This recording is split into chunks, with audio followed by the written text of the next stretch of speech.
People underestimating George. Do you think they're forgetting what he done with Lopez and I mean, you can't judge a guy from a performance, from one performance, and especially since honestly, Devin is brilliant. Devin is technically brilliant. He is one of the best boxers in all of the sport, and very, very likely, in my mind, the most talented lightweight in the world is Haney. I told George and Jim Kambosos before that fight that wasn't my recommendation to fight Devin because his style is very difficult to beat. And his style may be very difficult for George to beat again. People may be right about that. However, do not underestimate George's balls. Do not underestimate George's tenacity. Don't underestimate his warrior spirit. Those things are going to cause him to fight differently. And they're going to make this a much better fight.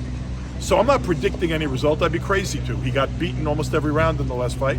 But he didn't sell out. He didn't go to the wall to make Devin as uncomfortable as Devin didn't can go life and death.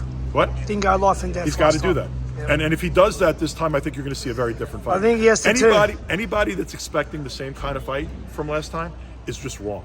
It's not going to be that.